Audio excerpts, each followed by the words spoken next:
What's going on again? It's your boy King Gay with Brownie here and everything. And for the finale of the Yumeko comic rough drafts, yeah. So the finale of it is 9 and 10. We're going to go right on into this here so we can go and wrap this up. And then, of course, like I say, next video we'll actually see the actual published Yumeko issue 1 and 2 comics, the ones that actually got published, how those two came out, and possible differences from its rough draft, what was changed and stuff, as well as a look of what that would have possibly led into. But right now, yep, 9 and 10, and possibly what this would have led into had if the writing had stayed like the way we see here, continuing from this. So before we go into this, just let you guys know, definitely like, share, subscribe. Buy our available books, like what's going to be talked about in the next video, as well as also support us on that Patreon, just like your boy AJ the Supreme, Big Sis Casey in the Iceman universe, and also definitely hang out with us on Discord and the Macari app, as well as also Discord and Facebook. Sorry, chat with us and everything about your holidays and stuff, as well as also let's hang out. Let's sell each other some stuff on the Macari app. Without further ado, let's get into this. So, issue number 9 of the rough drafts, the mountain challenges begin. So we're in the mountains where Penelope's about to, go at Hiko and Naomi. So right away, I mentioned in the last video about references to Star Tropics with the Devil Bears. I think there's some more of them that pops up here.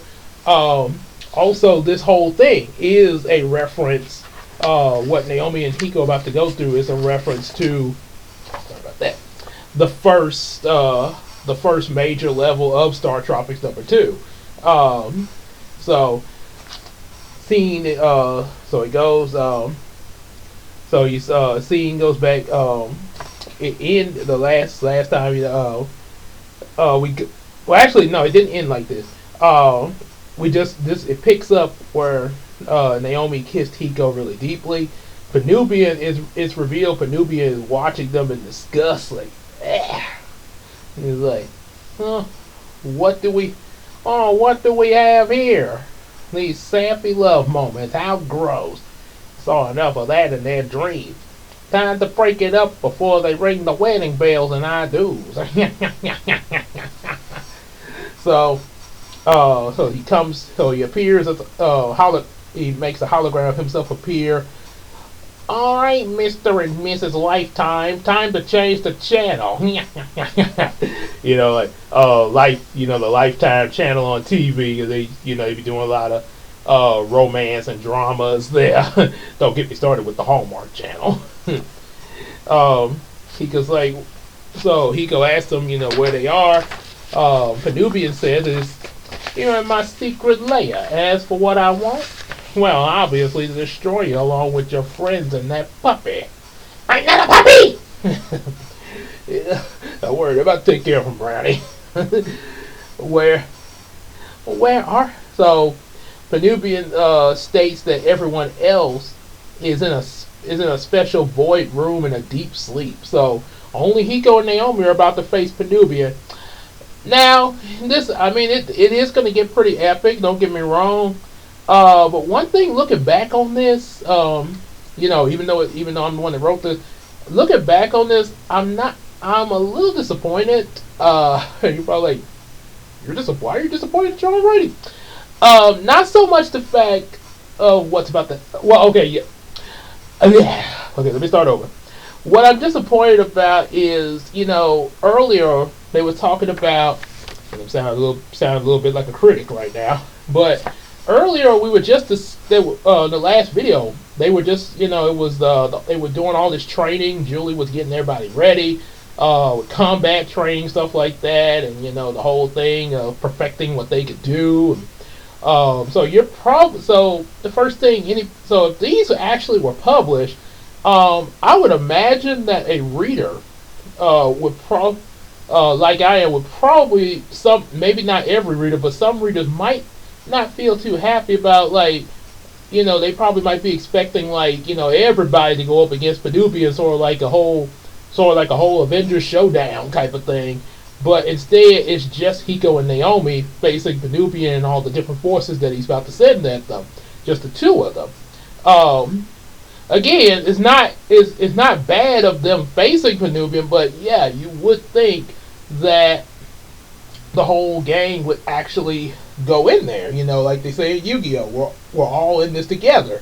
High School Musical, we're all in this together, and so on and so on.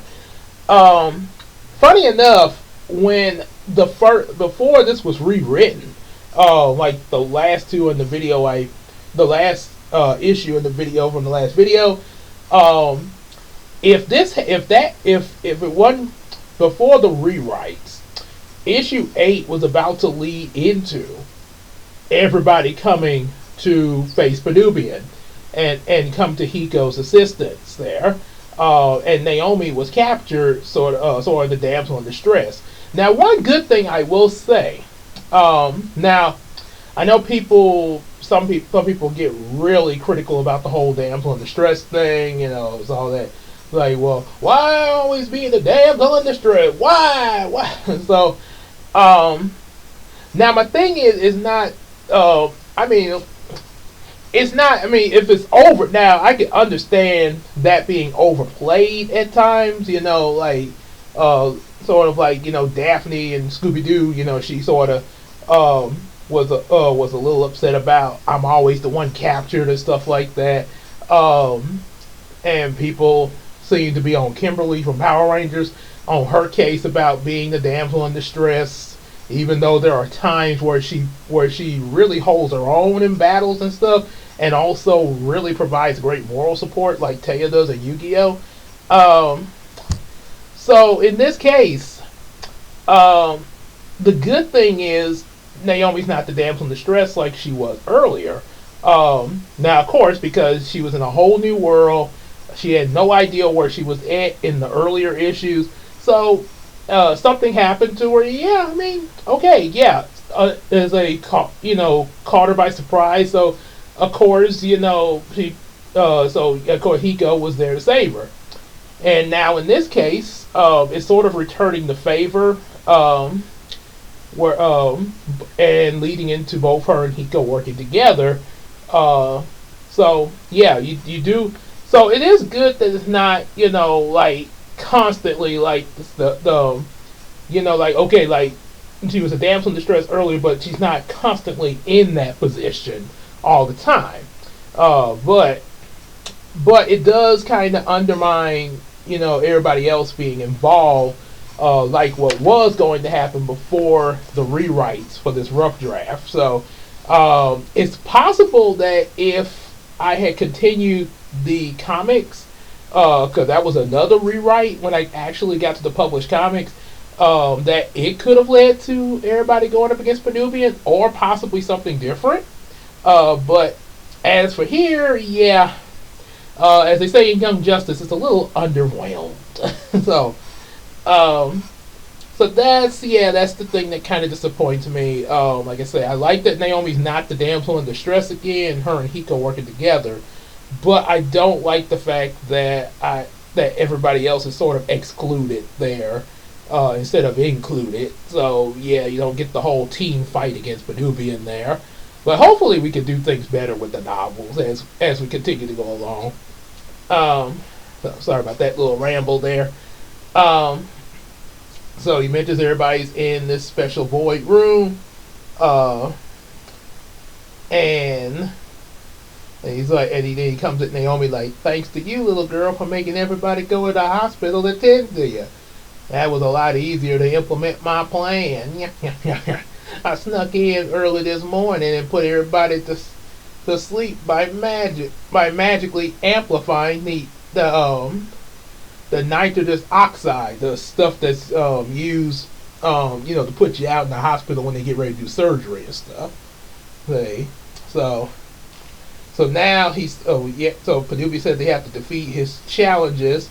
They if they beat him, they're free to go. But if you fail, they'll be fed to his beast in the cave known as Yandan, which if y'all don't remember from Brown Chronicles, I showed y'all what Yandan looked like in Brown Chronicles, and explained how that was another reference to Star Tropics as well, Star Tropics #2. Um, so so here and even Naomi calls me out on this. I thought we would all be fighting for Nubian together, like you said in the hospital. Yeah, it's pretty. That's kind of bad when when in your writing, the characters you write call you out as the writer. Yeah, that's a major sign of maybe I messed up a little bit here. So, also, okay. But Hiko mentions that they can still pull through with God's help through His Son Jesus, and there's still two of them, like Cable and Joshua in the Book of Numbers, 14:6-9, when they told Israel not to be afraid of the obstacles blocking them. Well, okay, so like I said, I still would want the whole team there, but that was okay. I got to give credit where credit is due. That is a good reference there, Numbers 14:6-9, because look it up.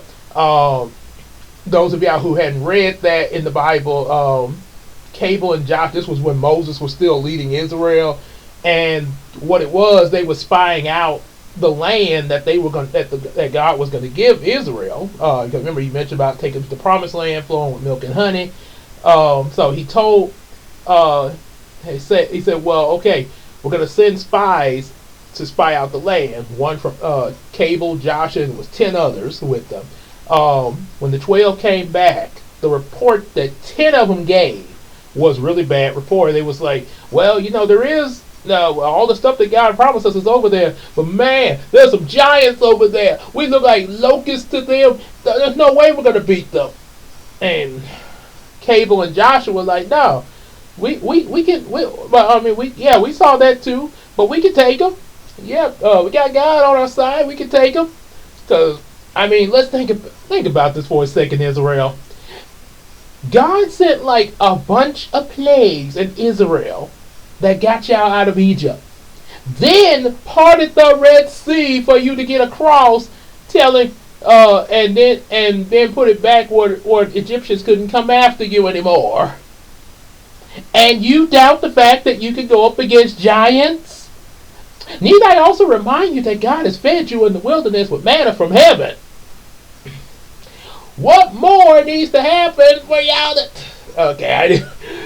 Oh boy. He's like, oh my goodness, he started preaching in this video. Well, it's here. He's mentioned the scripture here. Okay. So, yeah, like I say, you mentioned about that there. But, so it's the two of us.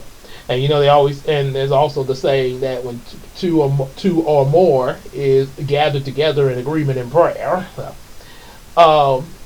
Naomi asks, what if they lose control of themselves and the possible risk of putting their friends in danger?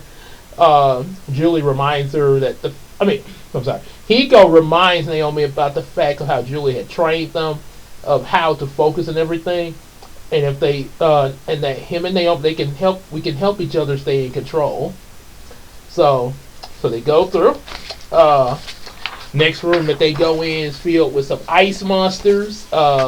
A reference to a story I wrote for Brownie for a Disney writing contest where he faced some ice monsters on the planet Uranus.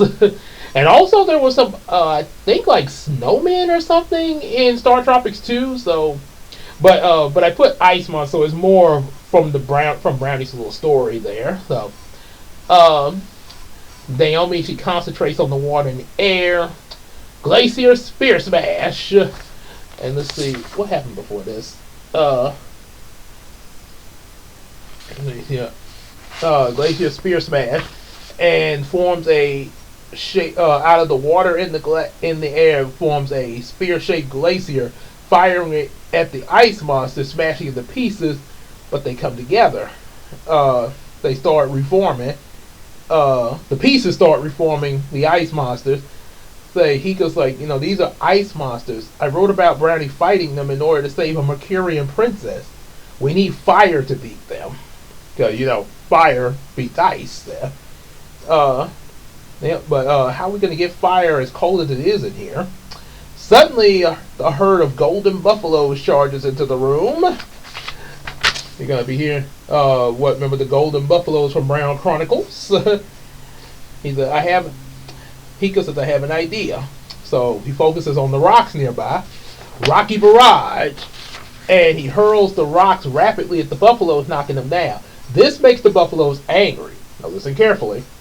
And then he tells Naomi to use another glacier spear smash and then fire a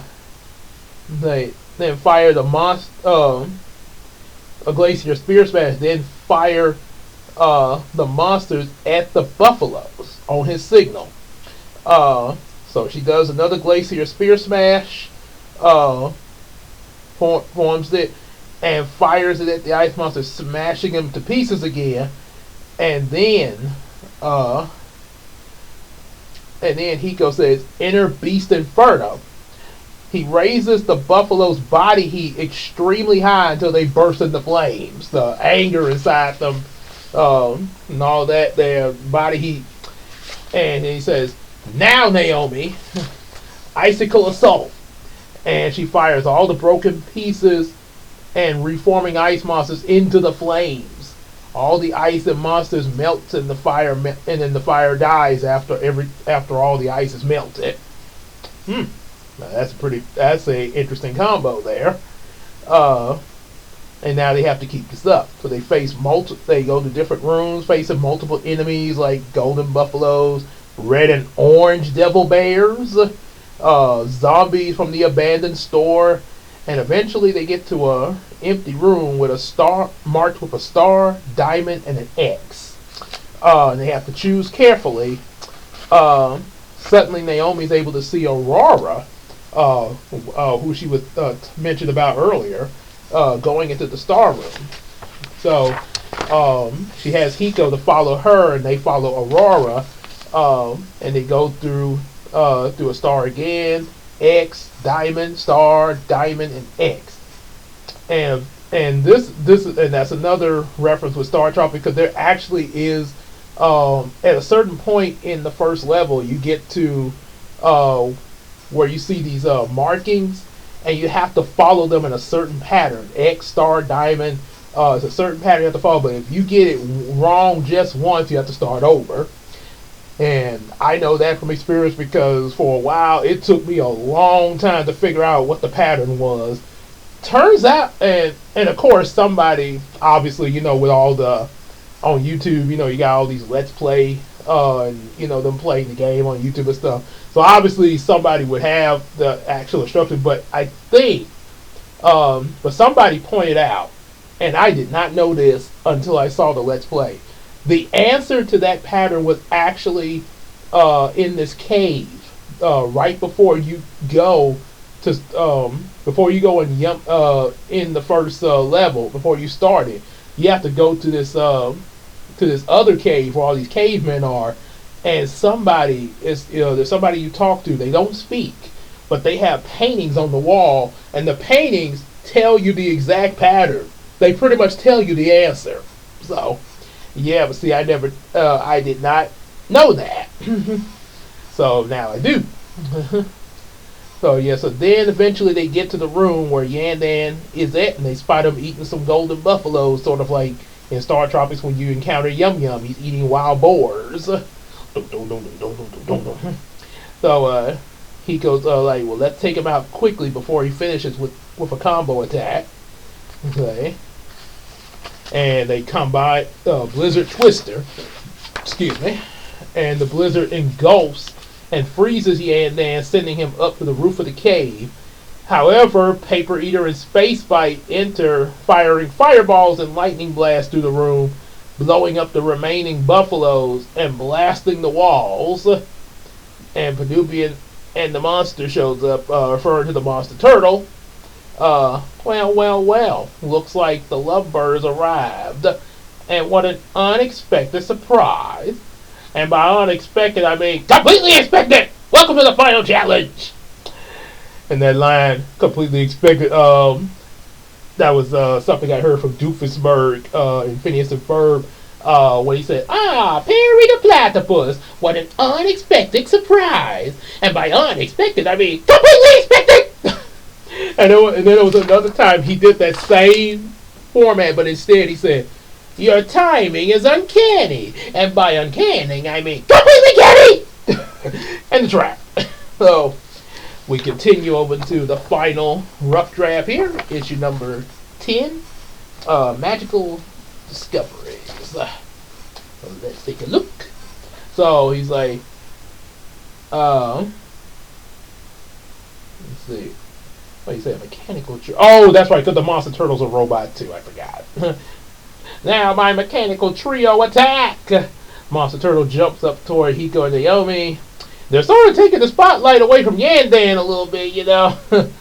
So the Monster Turtle jumps toward Hiko and Naomi to smash them, but they dodge. Paper in a space fight charge in launching fireballs and lightning blasts. And there's something else Paper and Space Fighter are used for in the novel, but it's a little different, but I'll mention that to y'all when we get there. Although some of y'all might know, if you've seen previous videos about the novels on my other channel.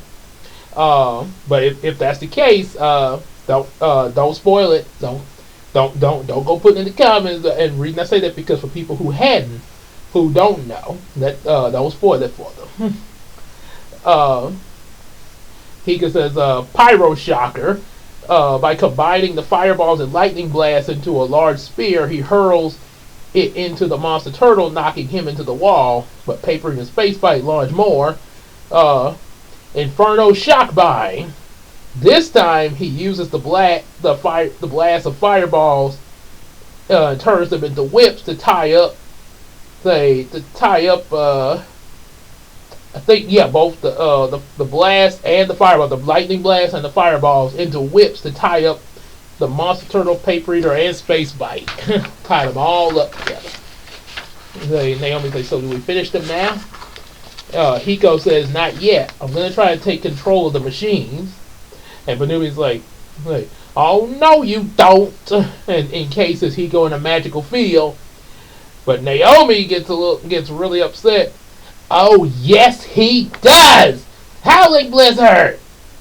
Almost like Starfire when she got upset at her sister Blackfire. Oh no, she will not! Or don't get me started when she was upset about Kitten moving in about Kitten trying to date Robin in Date with Destiny. When her boyfriend Fang showed up. Keep your hands off my girl. Then he got blasted by Starfire. Keep your legs off my boy. So he blows Penubian back a few feet, causing him to release the magic field. Next minute, Yandan lands on Penubian. Bam! Hiko begins to magically tamper with Paper Eater and Space Fight system. But suddenly the Monster Turtle gets up to charge toward Hiko. Hurricane Freeze! Naomi manages to freeze the Monster Turtle with icy hurricane winds. And as Hiko tampers with the controls, he's stuck just as the Monster Turtle gets up to attack again. And apparently Hiko is successful because he has Paper Eater and Space Fight attack. Now he's turned Paper Eater and Space Fight against the Monster Turtle, and so the two of them are fighting against it, enhanced by Hiko's magic causing the turtle's system to shut down. Penubian comes away from under Yandan and angrily shuts all the machines down and shrinks the three of them down to the size of a kid's meal toy size, which literally Paper Eater and Space Fight were in my Happy Meal. So That's enough, you toe. Enough is enough. Yan Dan, get them. So now Yan Dan's on the scene. Guess Yan Dan said, so I'm finally, so I can do something? Okay. Roar! I thought y'all were gonna steal my show for a second. Just imagine Yan Dan get an attitude from having everybody steal the show from him. He charges at both Hiko and Naomi with his tail. Looks like you're about to be a quick snack, and your friends will be the main course. Hiko gets an idea, like, Golden Stampede, and he causes a herd of golden buffaloes to enter, charging at Yandan and Panubian from behind. Yandan instantly rushes the buffaloes, wanting to eat them. That's a little distraction. But Panubian grabs him by the tail with a magic fist. No, you idiot! It's a trap! Hiko and Naomi get up. Naomi's like, do we finish them now? Yes, we do. As Hiko. They hold each other's hand. Double Blizzard Burst! And they unleash a mighty blizzard, freezing Yandan and Panubian. Then Yandan explodes to dust, sending Panubian flying into midair, hitting the ground. The impact breaks him out the ice, but he's still shivering. And Hiko picks up paper in his space bike because they've been shrunk down to little toys. And then he and Naomi approaches Panubian. Have you had enough, or do you want some more? Or like what Anjuman said when he gave Myotismon a really good blast with his Hand of Fate. Hand of Fate! Hi!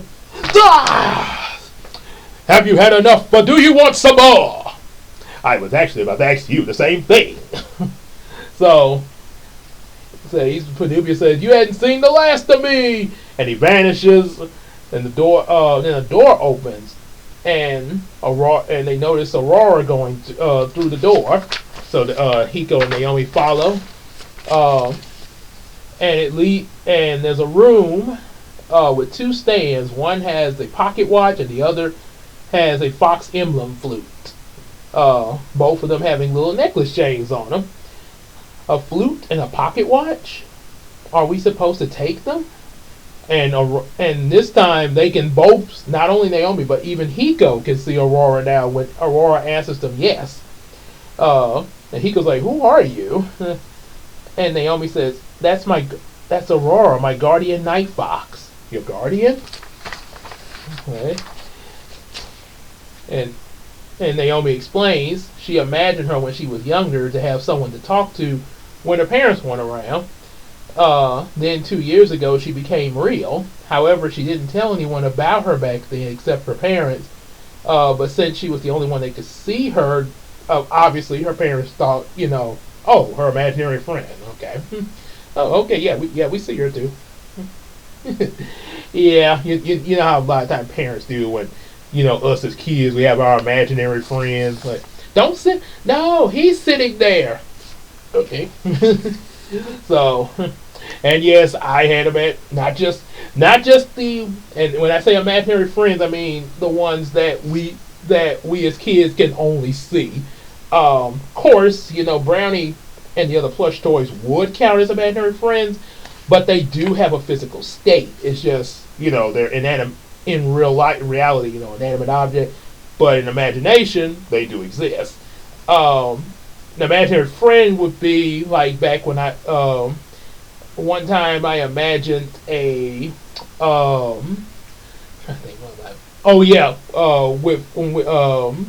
imagined having a Pikachu, that would be like my imaginary friend, or when I imagined DW as my sister, or my other imaginary sister, Taikari, who will be a part of the series soon. Yeah, I definitely had experience with that there. So it said once. So it said the watch. So the watch belongs to Hiko and the flute's with Naomi. Once you take them, Rory explains. Once you take them, the knowledge of their powers will be infused in your mind. Sort of like when the Power Rangers get into the Zords, so as Billy say, it's like second nature. So they take the items, place them around their necks, and next minute, and then they vanish from the cave. Talking about Hiko and Naomi. The very next minute, Ramon shows up, hidden in the shadow, and he approaches the turtle. Penubius failed me again, even though I told him to stay out of the way. I'll let him go for now, but maybe I can make some use of his creation.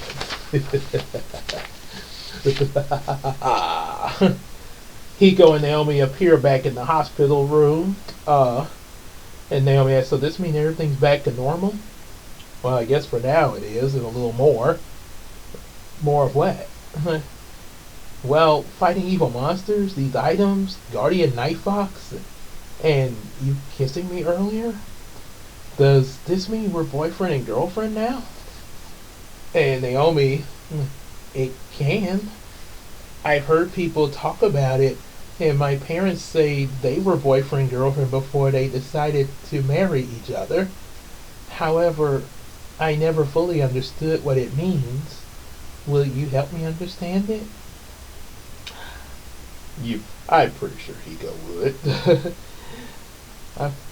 I would always love to help you. I would love to help you always. I love you, Naomi Ricky. Ooh. Thank you so much. And I love you, Hiko Makuro. And and as it ends, they imagine themselves on a cruise ship, hug each other and hug and kiss each other until the sun rises in the sky. I guess you could say imagine a kid-friendly version of of Titanic.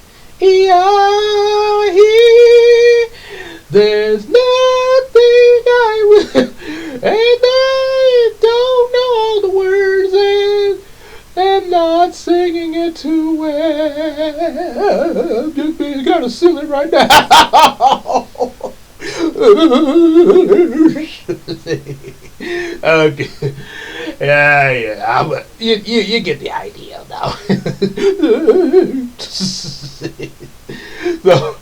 So that's issue 9 and 10, and of course that pocket watch would become Hiko's Destiny Watch. That we'll be hearing about in the Yumeko novels. So yeah. So he finally gets that, but it'll be a little different how he gets it in the novel universe. But you'll find that out when we get to that, though. So that pretty much wraps that up. And also, share a few things. So what would that have led to had it continued from the way these rough drafts were written up to number 10? Had this continued any further? Just say if Photoshop did not give out, okay, I'm going to start on these and I'm going to do it exactly the way the script says and not change anything, which you'll find out when I actually read the first two. So if I put everything exactly like the way those rough drafts were, continuing from number 10, we would have possibly got sort of a Brownie origin story, how him and his friends and stuff met. He would have been explaining this to the kids. I think they like after they get some award for defeating Venubian from the town and such, and kind of clearing things up of what happened earlier. It would have had sort of it would have been like how Brownie met his friends and stuff, which is something that I do plan to do for starting with Yumeko novel 4 as soon as number 3 is published, and as soon as number 3 is published a little bit later, to start on the 4th one next year, in 2025 at some point. So we would have got that. We would have got something on the other characters, especially Zayden, because there's a backstory that I had for him that was going to come up. And I guess when we bring him into the novel universe, we'll probably see something relating to what would have came of him in the comics. Another thing that would have came up, like I say, kind of look into each of the characters. They would have found Brownie's friends, obviously. We would have met up with Taikari in like a castle of some sort, becoming Hiko's sister. Other characters would have been introduced. There was also thoughts of another, like Barnhart City's part of what's called the Douglas region, so they would have seen some of the other regions. And also we would have definitely been introduced to Star Striker, just like what like we've already got Samuel in the beginning of the novel Yumeko series, and he's about to become Star Striker in Yumeko novel 3. But coming from this, yeah, we would have ran into Star Striker at some point. Matter of fact, there was, and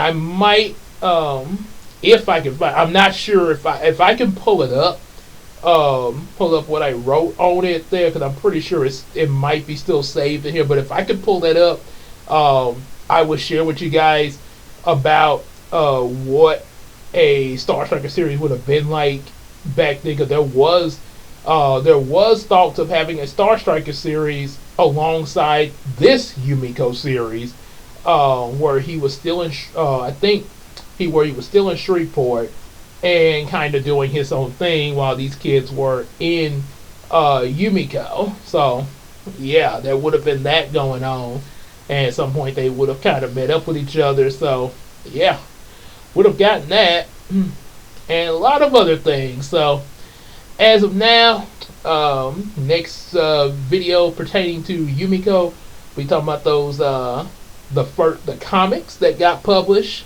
and some of the things that changed when they got published, and what the third one would have been like, even though the third comic did not get published, but there was a rough draft for it continuing from 1 and 2 of the ones that got published and rewrote. So we will be getting into that in the next video, all 3 of those, and then after that, the Yumeko novels there, and some other things too. There's gonna be some other videos too. I do plan for, like I say, gotta get with Christina and see how she wants to do it first. But I kind of, maybe like she could explain her comic books, because she did something like that on the other channel, but maybe a little differently, like how I, because I didn't do all the stories in one thing. So maybe, yeah, something similar to what we did here. But like I said, I have to see what she says about that. But she is working on the first Bubblita novel for herself, which pretty much is the same as the comics, pretty much, but it's just a novel form. So yeah, in my case, the novel and the comic are 2 different universes. In her case, it's just pretty much rewriting the comic in novel form for her. So we'll definitely hear about that. So until then, yeah, we'll like, share, subscribe. Hit us up on that, buy our available books. Hit us up on that Patreon, just like your boy AJ the Supreme, Big Sis Casey in the Iceman universe, and also definitely let's hang out on Facebook and Discord and sell each other some stuff on the Mercari app. And without further ado, we will see y'all in the next video. Y'all take care, everybody.